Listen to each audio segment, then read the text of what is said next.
Bienvenue dans SOS Podcast. Épisode 16, quand ton environnement te pousse à douter de toi. Bienvenue dans ce nouvel épisode. Ici, dans ce podcast, on parle carrière, transition, intuition ou encore réalignement. Alors chaque épisode est indépendant, mais ensemble, ils forment un cheminement. Et si tu me suis depuis les premiers épisodes, tu sais que le contexte dans lequel on évolue compte autant que ce qu'on porte en nous. Aujourd'hui, on va parler justement de ces environnements qui nous fragilisent, qui nous font douter et qui nous grignotent à petit feu. Car ce n'est pas ton intuition qui est à corriger, c'est peut-être le contexte qui mérite d'être questionné. Quand un environnement devient toxique, il ne s'agit pas forcément de harcèlement visible, pas forcément de conflits frontaux, mais d'un climat. Un climat où tes décisions sont systématiquement remises en cause, où tu dois prouver en permanence que tu mérites ta place. Tu n'es pas incluse dans les réunions importantes, mais en revanche, tu es responsabilisée sur les résultats. Ou pire, on te sourit, mais on t'isole. Et ça, c'est ce qu'on appelle un management par le doute. Un climat de défiance permanente qui use et qui épuise. Et tu commences par douter de toi, puis de tes compétences, puis de ton instinct, et parfois de ta propre perception. Pourquoi ça t'impacte aussi fort ? Parce que tu es humain, tu es humaine, et que l'humain s'adapte à son environnement pour survivre. Ton cerveau cherche à comprendre ce qui se passe. Il rationalise. Peut-être que c'est moi qui en fais trop, je suis peut-être plus pro, je dois prouver que j'ai ma place. Ton corps, lui, il va parler en silence. Alors, on a déjà parlé de ces éléments-là, mais de la fatigue, de la perte de motivation, des douleurs parfois inexpliquées, une baisse d'envie, anxiété, etc. Et peu à peu, en fait, tu vas passer en mode survie. Tu t'auto-censures, tu doutes de tes intuitions et tu cherches l'approbation à l'extérieur de toi. Et ce n'est pas une faiblesse, c'est une stratégie. Mais c'est aussi un système d'alerte. Quand ton environnement te pousse à douter de toi, ce n'est pas un hasard, c'est une incohérence.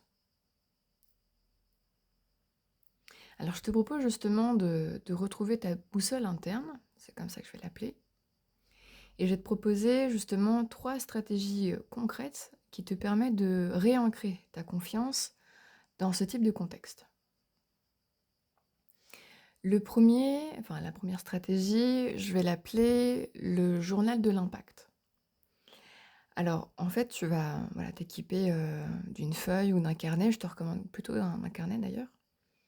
Et chaque jour ou chaque semaine, tu vas y noter ce que tu as fait de positif, ce que tu as appris et ce que tu as ressenti. Même les petites victoires, même les doutes, en fait, ça te permet de créer un témoin extérieur à l'environnement, un espace où ta valeur est reconnue sans jugement. Et c'est vraiment puissant. La stratégie numéro 2, c'est ce que je vais appeler le radar des signaux faibles. Pareil, sur ton carnet, en fait, tu peux créer une checklist des signaux toxiques. Par exemple, on me confie des responsabilités sans m'associer aux décisions, tu check. Je ressens une perte d'élan sans raison extérieure, c'est un check.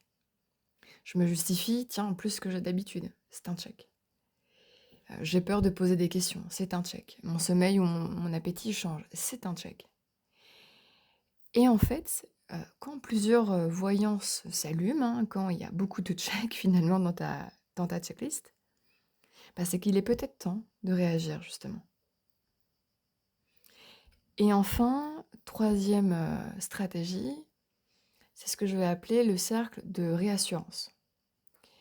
Parfois, le doute, il vient de ton isolement, de l'isolement en réalité. Et donc l'idée, c'est justement de te reconnecter à des personnes qui te connaissent dans d'autres contextes. Par exemple, ça peut être évidemment tes amis, tes proches, parfois même tes anciens collègues, tes mentors, etc.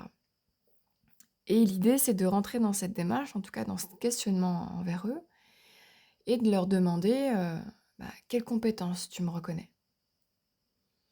Et tu verras, souvent, ils te renverront en fait une image de toi que tu avais complètement perdue.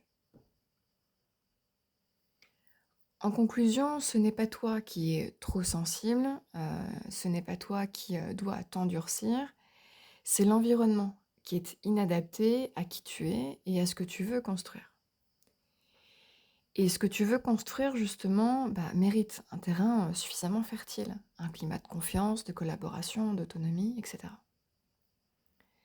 Alors aujourd'hui, je t'invite justement à revenir à ton propre baromètre interne, pas celui des autres, et surtout pas celui de la peur, mais celui de l'estime.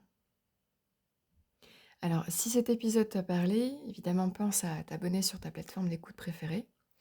Rejoins-moi sur Instagram, @soaz_podcast. Dis-moi ce qui a résonné avec toi dans cet épisode. Tu peux me laisser un commentaire sur Instagram. Et si tu veux soutenir mon travail, n'hésite pas à lui laisser une évaluation 5 étoiles et un commentaire. C'est le meilleur moyen de le faire.